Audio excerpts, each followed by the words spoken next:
to kontarande na bino aba ni okola biso mais bino diaspora nde yipa biso tozo représenter bino awa bino bozo représenter biso kuna mais force biso za bino bobo salate bokotsaka 9 milliards de dollars na mboko Novalgine cercueil école na munyoso bino nde bongo ba papa na biso ba papa na biso bino diaspora vous êtes une force bobo salate l'habitant tozo kende na pays de régime de valeurs que ba besoin à 40% au besoin pendant la gestion commune.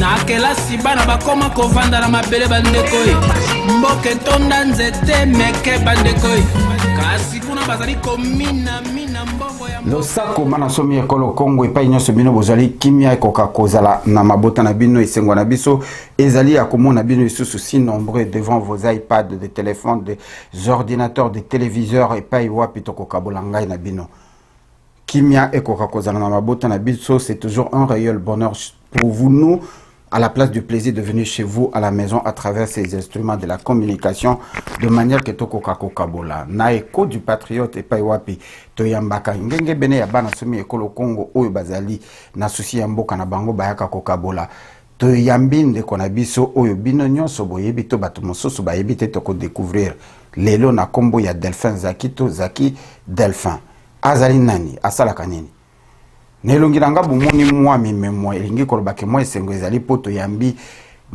mobudindo ya masolo toyambi témoin oculaire.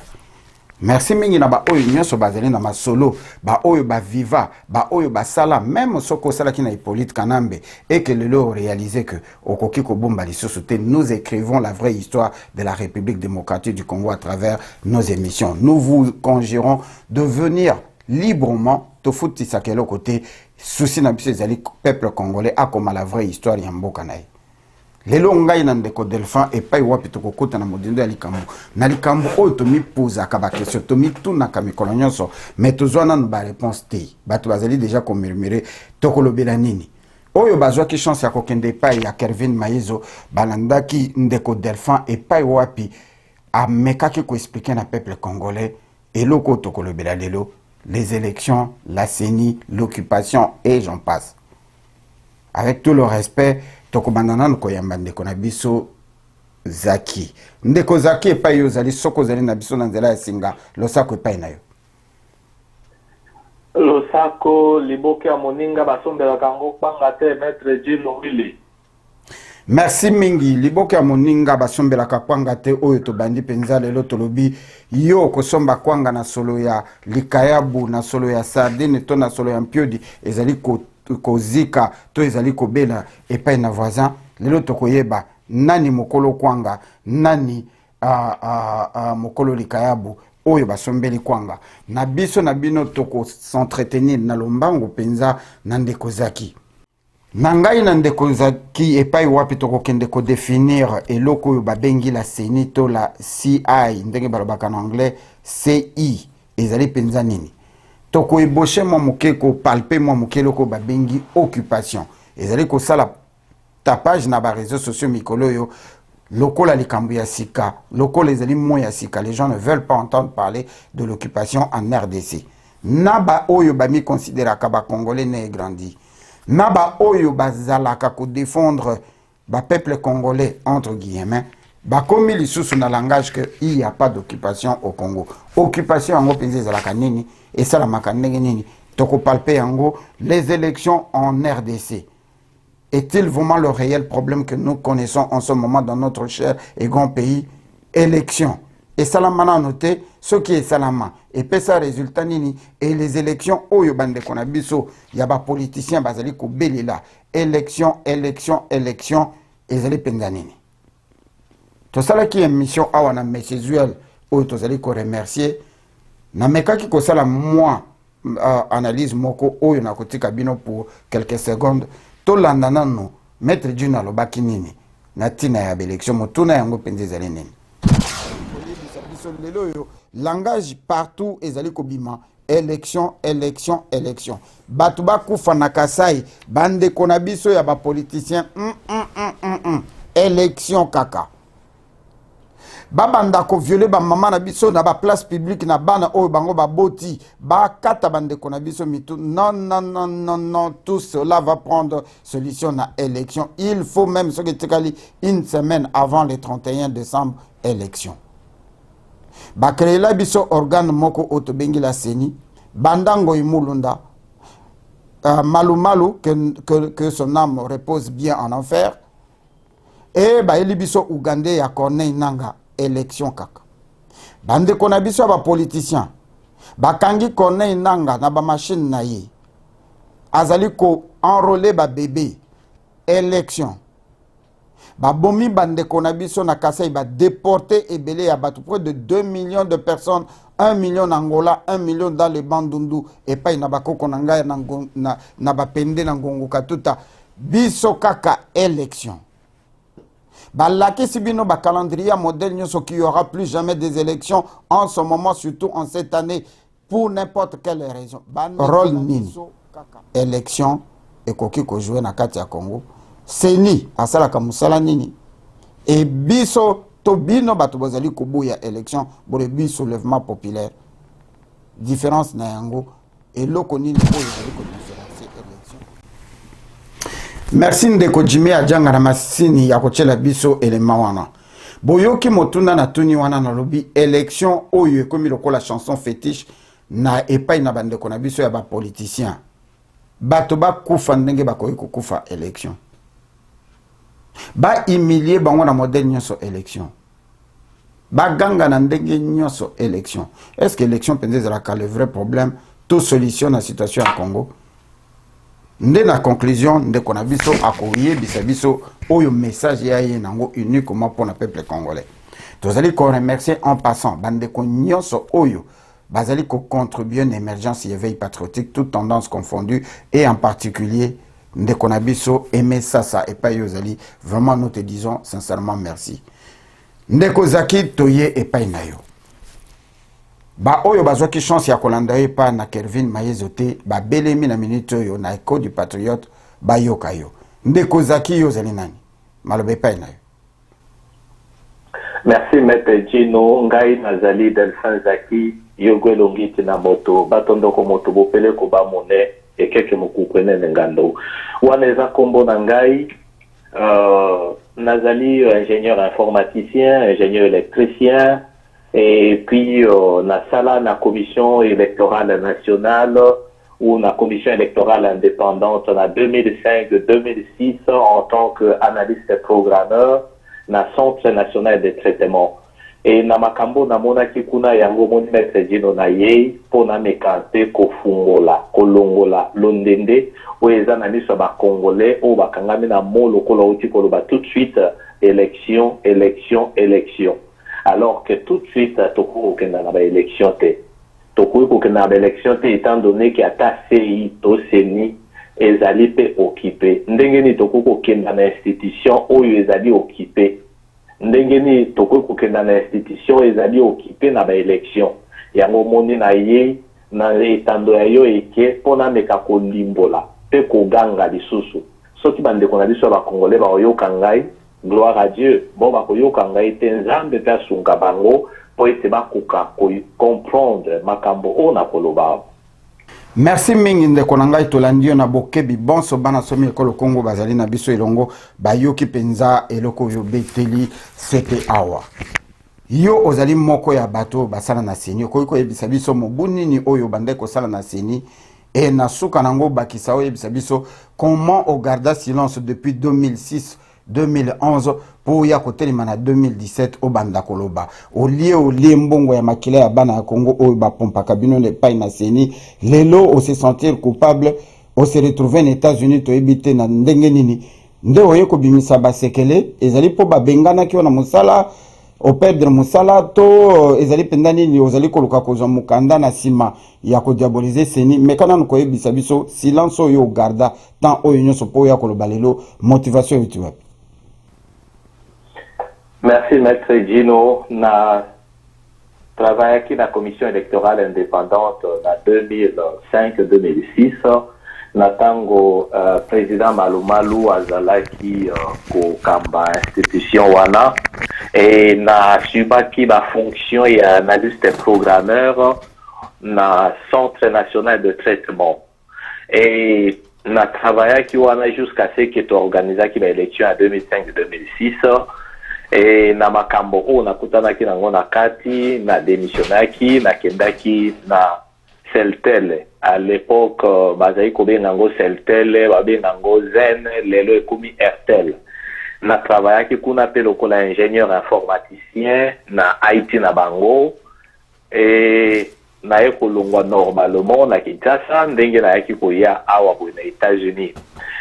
Nga naza politicien te pona ko répondre na motuna na yo ndenge nini silence on a gardé yango depuis 2005 et 2006 jusqu'à présent na bimi na fiamai eza pamba te maître Dino mais elingi lobake ngai tango nazali ko travailler na commission électorale indépendante nationale na travaillaki na ngambo o ya peuple elingi loba nazwaki contact na lingomba ya ndeko Jean-Pierre Bemba parce que nayebaki Jean-Pierre Bemba azali mwana mboka Jean-Pierre Bemba azande pour biso ako restaurer ba institution ako bongisa mboka na travaillaki na menacé ya mai na pesaka témoignage oyo boye na papa Jano et puis na bureau na mobimba na ndeko Jean-Pierre Bemba et salemaki exactement ndenge na lobaki ya mibale na 2011 na travaillaki na cabinet ya papa Etienne Tshisekedi pour na kolukaka kake papa Etienne Tshisekedi akoka kozwe bonga a restaurer démocratie a restaurer makambo na katikati ya mboka malheureusement nyonso tout auto travail ki bayibaki biso lisuba élection na 2011 yango moni loyo tango na moni ba kosi biso mbala liboso ba kosi biso mbala mibale siko naza komona ba politicien mosusu batikali nyonso baza okanga makana na mo na élection alors que bakosi biso déjà 2 fois successivement ndenge nini tokwe kozonga lisusu pour la 3e fois bakosa biso yango mona bimi na sia mai nazali koleka na media po ba congolais bayoka mongongo eza koganga nazalaki n'importe qui te na centre national de traitement nazalaki n'importe qui te na CI nazalaki cadre ya CI et na yebi ndenge nini commission électorale indépendante ezali ko marcher na kati et puis na travaillaki na centre national de traitement parce que CI to seni leloyo ezali na 2 grandes parties na kati na yango partie ya liboso ezali centre national de traitement et na kati ya centre national de traitement kuna okoki kokuta bato lokola ba américain okuta ba canadien ba belge ba congolais et puis bikolo mosusu et ezali na maboko ya Nations Unies. Et pourquoi nazali kolobakeza maboko ya Nations Unies? Parce que salaire obiso tozalaki même kofutama une denda azali kofuta biso Nations Unies azali kofuta biso tozalaki lokola ba fonctionnaire ya Nations Unies et mokonzi na biso na centre national de traitement place au ba données stratégiques ya ba élection ezali koya ezalaki un américain comme na monsieur Patman moto azalaki président ya centre national de traitement tango Patman aye kozonga na mboka na ye moto o aye ko remplacer ye kombo na ye Jean Frézeral ye azalaki américain haïtien jusqu'à présent zakuna na centre national de traitement place oyo ezali place stratégique ya ba donné pourquoi bakoki kotia un américain haïtien pourquoi bakoki kotia américain na kati ya mutu ya centre stratégique ya ba donné o liebati ya ba congolais est-ce que tokoki kokenda na ba élection na ndenge wana bandeko na ngai ata bino moko bato baza ko diriger centre national de traitement eza bapaya et parti mosusu ezali o babenga kango bureau national des opérations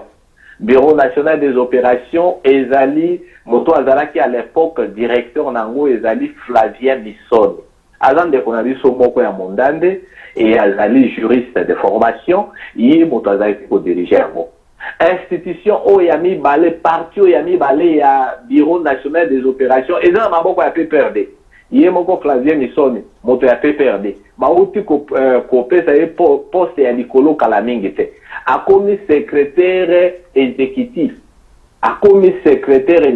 national de la commission électorale indépendante, de la commission nationale électorale indépendante.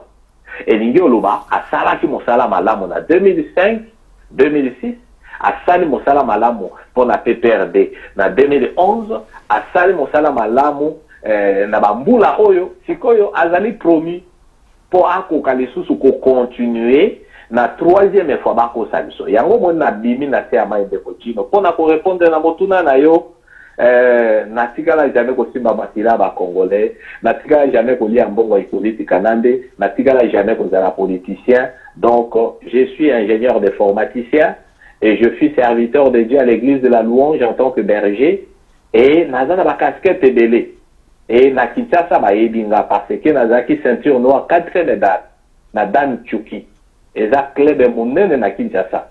Et nazalaki na équipe nationale na ba collègue na ngai belé lelo bazali ba colonel matoko ba baigon nazali comme mon pont ou ba congolais peut-être ba éviter ko ba ko loba na Kinshasa ba edingate puisque nazalaki na monde sportif comme karatéka na équipe nationale et nazalaki comme pasteur nazala ba casquette belé mais na tikala jamais au la politique limbisa na joyo maloba.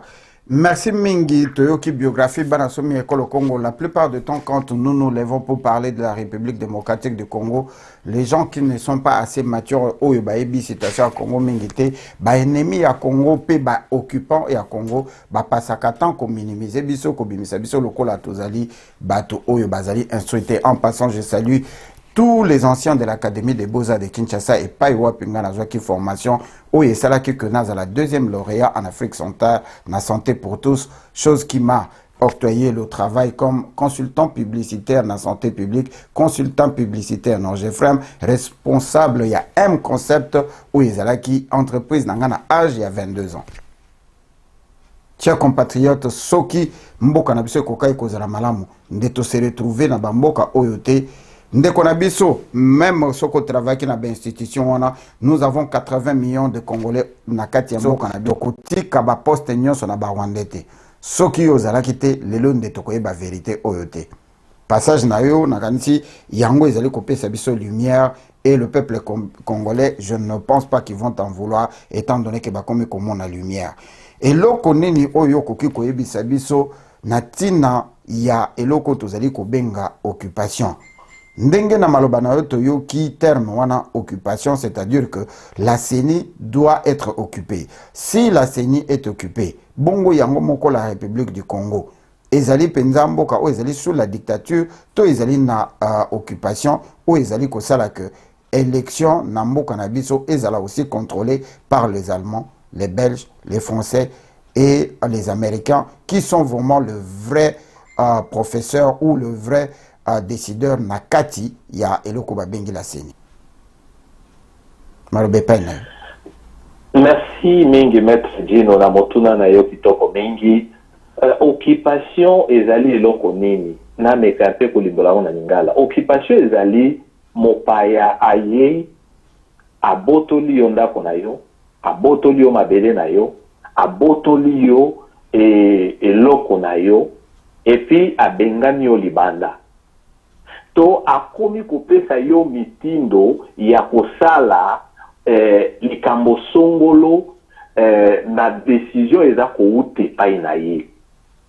Occupation, pourquoi na lobby que occupation même ata CENI ezali occupé. CENI ezali occupé parce que na outi ko yebisa bino tout de suite que le Centre national de traitement ezali partie stratégique où ezali ko organiser l'élection, où ezali ko compiler ba données, où ezali ko gérer serveur, où ezali ko gérer makambo nyonso tout où ezali ya ba élection.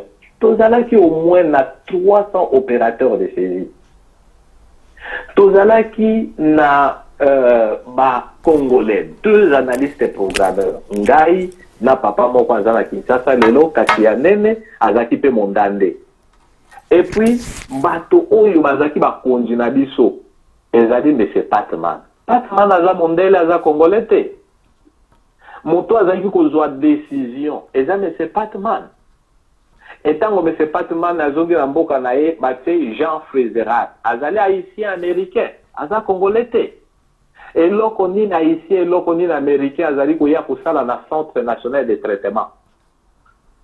Tozala ki na ba Canadien na kati kuna ba mindele ba musu na bosa di ba kombo na bango. Tozala ki na ba Belge ya mindele na kati kuna. Nations Unies na kati, PNUD na kati. Institution ou ezali stratégique. Bato bazali kofuta biso ezali PNUD, ezali Nations Unies. Gouvernement congolais azalaki wapi. Même lelo yo po malumalu akuka kozwa donné na serveur. Il faut un appartement. C'est-à-dire, il faut aller pas mondele, est-ce que appartement n'a pas kozwa donné boy. Mon fait, c'est ça l'occupation. L'occupation est ko loba ozali na nzungu no ozali ko lamba moto moko ya botolio nzungu wana na nzungu ya botolio akomi kozwa mosuni moko aja pesi o maître Dieu no zwa mosuni moko mais mosuni moko ya pesi ole otondi te a occuper nzungu na yo occuper ndako na yo et makambo ko biso tolo wa occupation eza réellement na sei na biso ezali occupé mais ce qui ata to longwe na parti ezali ya Centre National de Traitement to côté la partie ya mibale Bureau National des Opérations. Nakati ya Bureau National des Opérations wana. Ezali kaka coterie ya ba famille. Flavien Misson on aza ko lo lelo ba teye secrétaire exécutif. Moto ya PPRD 100%. Azi bandeko na ye bandande nyonso to atie bango kuna. Mwasi na ye, bana na ye, baleki na ye, ba cousin na ye, ba neve na ye, ba semeki na ye.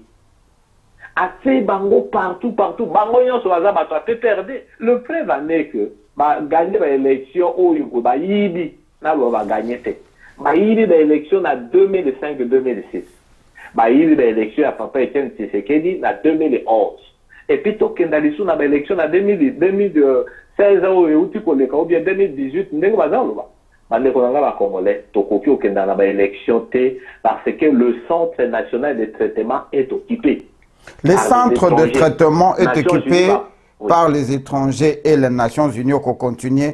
Nanyos Ozali Koloba Menakati Seni. La classe politique qui est aujourd'hui représentée par le Rassemblement, Bazali représenté Nakati Seni wana.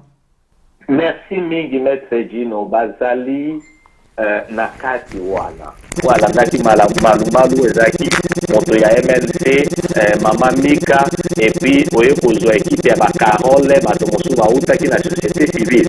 Mais aujourd'hui, Ezali Pendenge Moko, c'est Motomosu Sou Aouti na INC, ou bien ainsi de suite, Bazali na Bakoana Batu ya Rassemblement, tout ça. Mais mon frère, Bazali na Likolo, Baza Kotanga ba papier, ba yibi eloko nini ezali koleka na Centre National de Traitement te. Il faut pas expliquer bango. Il faut pas expliquer bango par un expert. Ngana binea wa boye, lokola expert na matière. Parce que na 2005-2006 maluma bayeba ki ba makambo ezali koleka te, na ezali kozwa kaka ba injonction, bayebi sala boye, et puis ye abengi bato oyo bazali kuna na Centre National de Traitement ayebi si bango. Corneille Nanga ayebi na ye eloko moko te na ba makambo ezali koleka. Mais là, on peut se dire, bon, il faut que dans la glissement. Nous avons besoin au moins 5 et 4 jours de Galobaki. Dans 5 et 4 jours, il y a Lobaki dans les Congolais qui peut organiser l'élection. Pour organiser l'élection, il faut 5 et 4 jours, mais ça c'est faux. Parce que l'élection, il y a 2005, 2006. Tu as organisé dans les Colombonie. Enrôlement, et ça qui combien de mois? Omoni, Maître Gino, on a kolakisa yo ke Corneille Nanga o nyonso za koloba wana eza nango faux. Parce que to ça là déjà élection en 2005-2006. Fichier ya électoral wana ezali. Et il suffit tout simplement tout ça là on va benga kana français mise à jour ou bien update ya fichier électoral. Pourquoi ba ça la mise à jour ya fichier électoral? Parce que bato mosusu oyo bazala ki enrôlé ba kufi.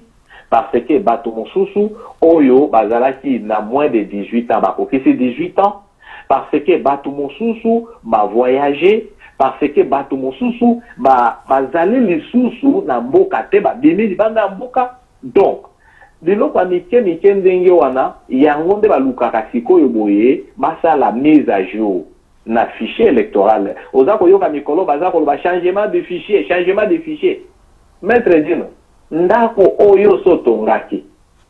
Obongi seza na fondation na yango ba makambo nyonso tout très bien, otongaki ndako wana na 5 ans. Tango lingi osala ba finissage ou bien obongisa mwa otia ba couleur, il faut joyeux les sous 10 ans. Eza bongo te. Parce que tango Corneille Nangaza koluba makambo loko a changement de fichier électoral. Changement de fichier électoral oyo lo bande yango na ko sala mise à jour. Mise à jour na fichier. Oyo ezalaki déjà. Mais mise à jour pour la fichier, ça ne demande même pas 2 mois. Ce que la lobby n'a précisé ba nombre. Ko sala mise à jour ezali ko senga biso 2 mois te. Na ndenge ba sali déjà ba élection. Ça senga biso 2 mois te. Parce que na ba logiciel oyo ezali na carte na centre national de traitement ba ko permettre bango ko sélectionner ba utilisateur au bazala qui déjà na base de données kota la bon bazali te ba supprimer ba mosusu et puis ba nani bazali enrôlé na neoyo na né à 2000 par exemple banani bazali enrôlé na 2005 2006 banani bazali enrôlé na 2011 et puis sikoyo tokubakisa banani bazali enrôlé ou bien bazali na processus et enrôlement ti siko ndenge tozali et fichier wana sikoyo basali yango mixage ba nettoyer d'abord fichier à 2005 2006 je pense que ba nettoyer ki yango parce que avant ya kokenda na ba élection en 2011 basali ki mosala wana déjà mais ce travail là qui le font. Ce sont des ingénieurs informaticiens comme moi. Eza Corneille Nangate. L'informatique a facilité les choses. L'informatique a facilité les choses.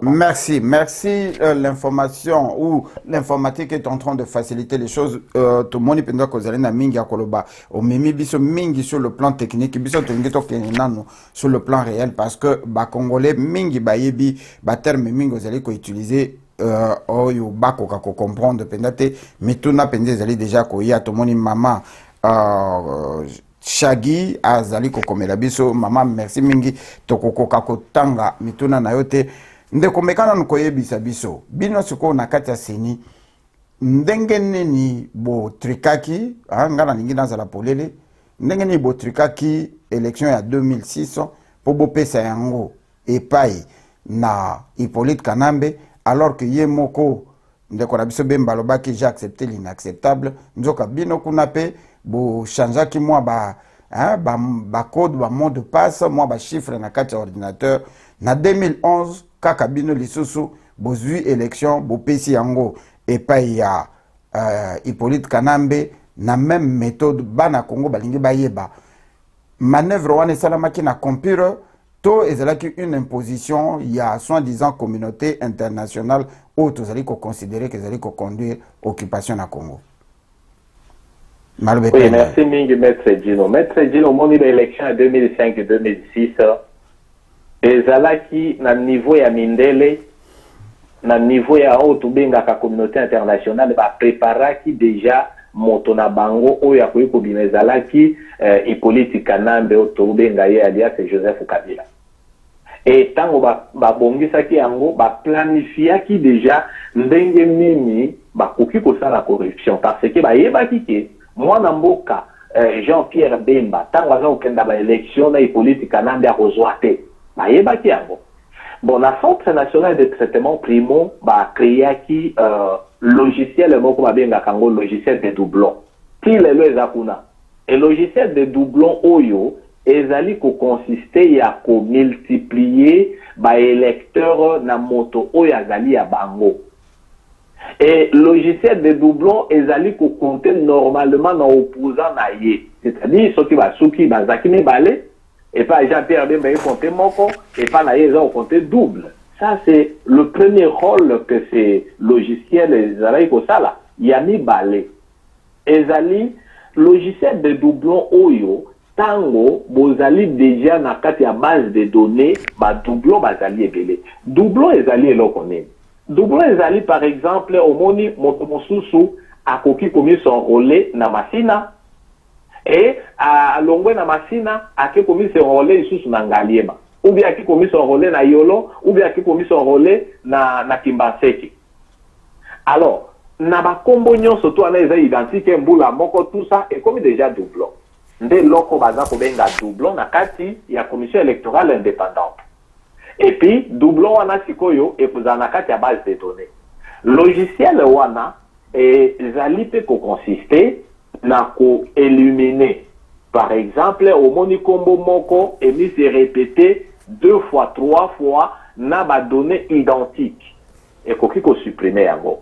Logiciel wana pe et koki ko yi ki nya ko multiplier lelo obona ki problème lelo yo bo na mboka ande kona biso nani mende ndenge nini bato na mboka ya mende ba électeurs ba komi plus élevés koleka ba province nyonso koleka bisika nyonso to.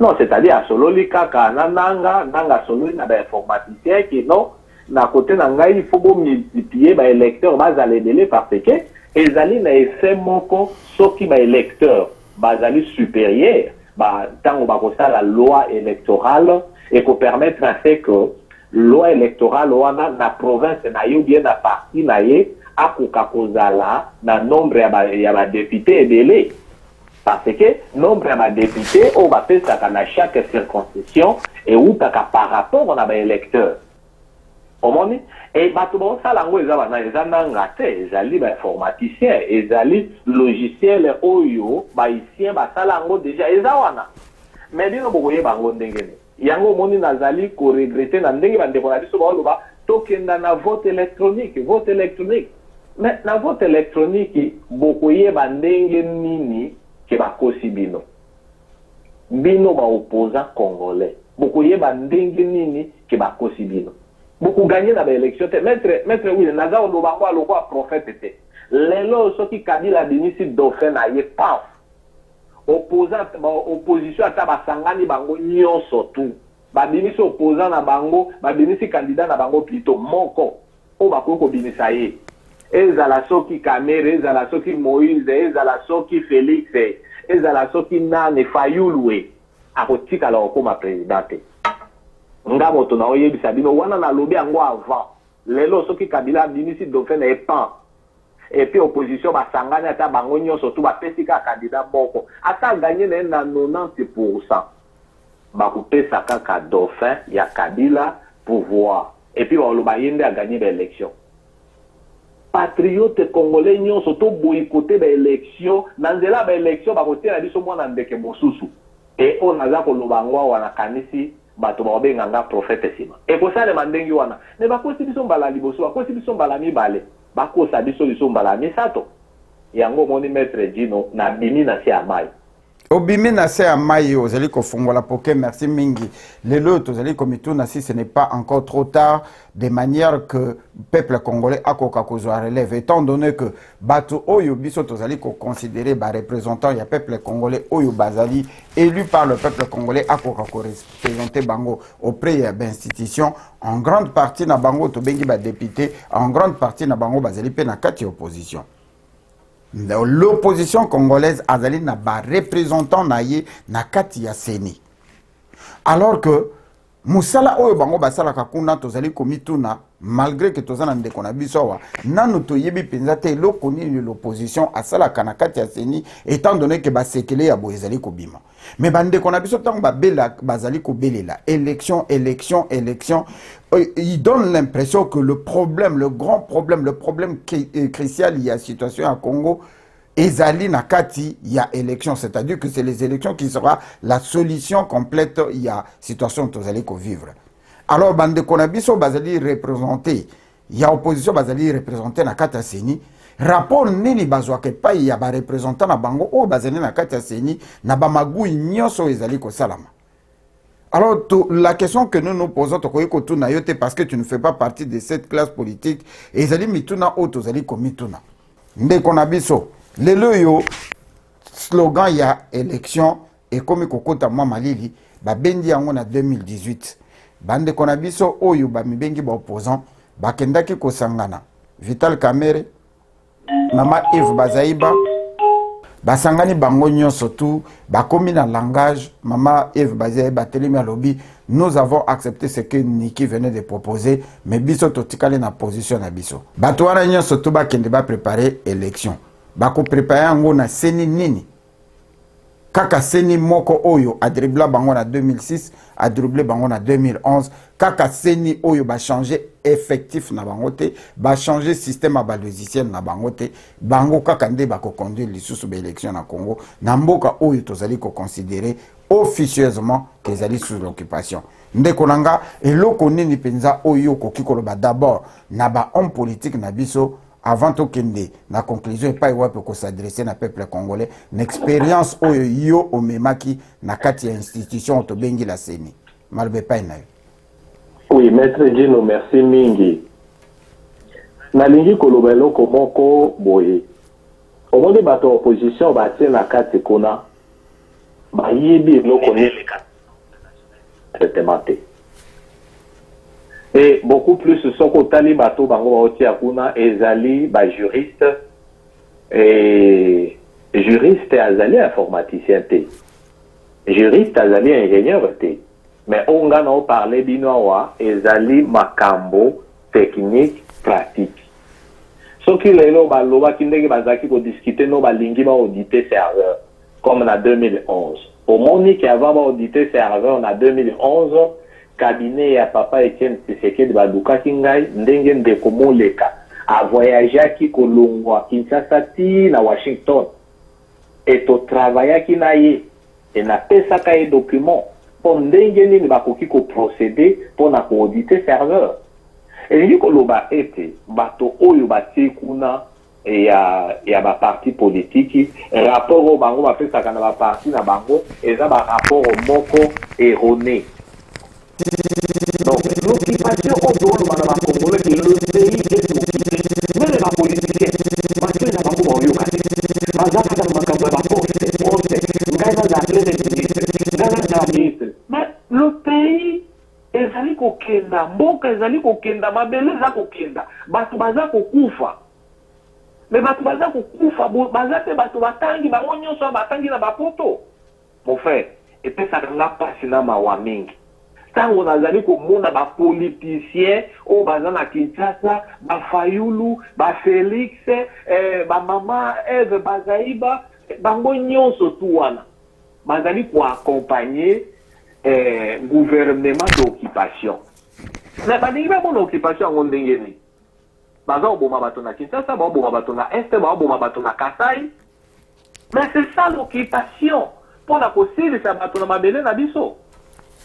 Maître Dino Limbisanga pour na bima qui un peu moins moqué la sujet la biso on a parlé un peu makambo là o uti ko leka na Bukavu sikoyo c'est écœurant na kozonga na kati ya sujet na biso eloko penza oyo yo koki koloba étant que moto azali expérimenté pour na tina ya CENI na mokuse osala moi récapitulation CENI penza ezali organe indépendant to ezali organe dépendant CENI ezali sous occupation contrôlé par l'occupation ou ezali ko contrôler Congo ou biso to considérer ka l'occupation il y a ba anglo-saxon to ya soi-disant communauté internationale na sima ya Rwanda, Burundi, Uganda pe na bamboka mosusu CENI penza ezali esika ba congolais ba koki ko espérer mokolo moko kozwa ba élection moko crédible, démocratique pe apaisée. Non, maître Dino, merci pour la motuna kitoko. CENI ezali place oyo ezali occupé. Na lobby ango na kanisi na intervention na plusieurs fois. CENI ezali occupé et la CENI est dans deux parties, Centre national de traitement et le Bureau national des opérations. Le Centre national de traitement ezali plus important que Bureau national des opérations. Et là on est dans le Bureau national des opérations. Au concours de ressources humaines, au concours de secrétariat, au concours de bureau d'avocat, au concours de koto ba ofuta batombongo, pour na ba fonctionnaire, mais et là on est dans la Centre national de traitement. Serveur où ils allaient gérer ba données nyonso ya pays. Ezali kuna. Ma machine ya ba opérateur de saisie nyonso tout, ezali kuna. Ba logiciel nyonso ezali ko gérer makambo oyo etali ba élection ezakuna. Ba base de données nyonso to ezala SQL serveur ezakuna. Ezala Oracle ezakuna. Biloko nyonso ezali important oyo ezali même ko pour corriger. Oyo ezali même comme ma donnée stratégique ezakuna.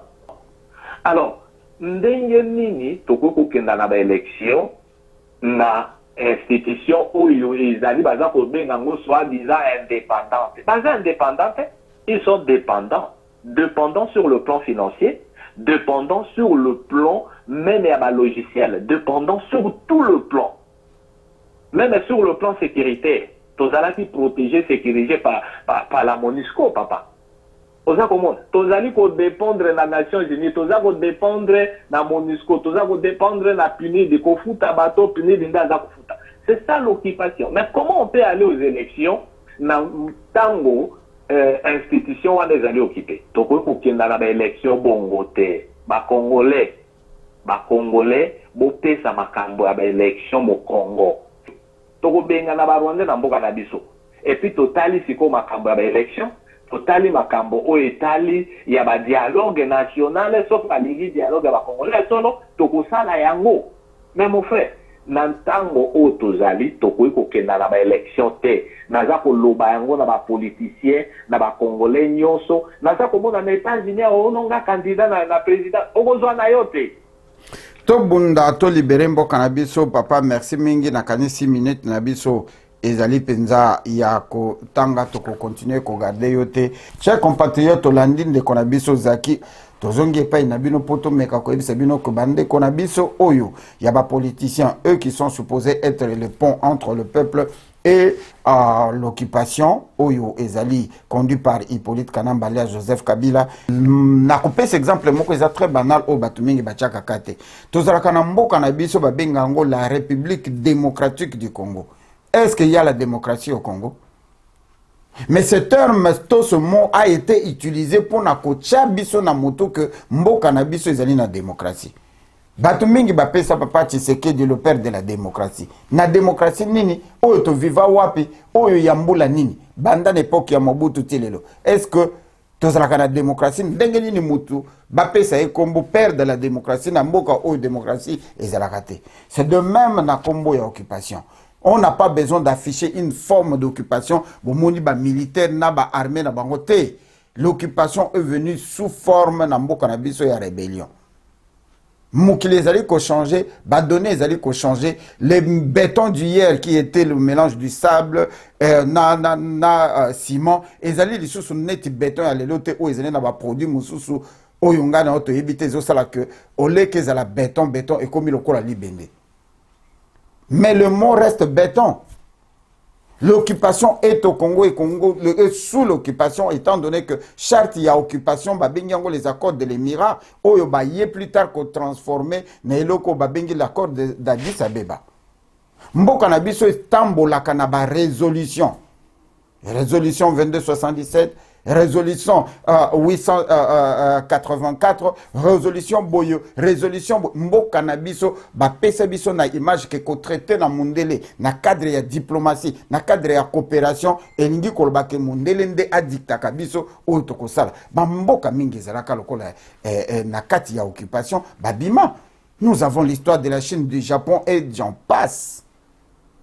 Mais il faut apprendre que la coopération, nous ne parlons pas de couper le cordon ombilical entre nous et l'Occident et entre nous ou la communauté soi-disant internationale. Non. Nous devons rester dans le cadre de la coopération, mais Mbokanabiso est réellement un pays souverain, même pas indépendant, souverain.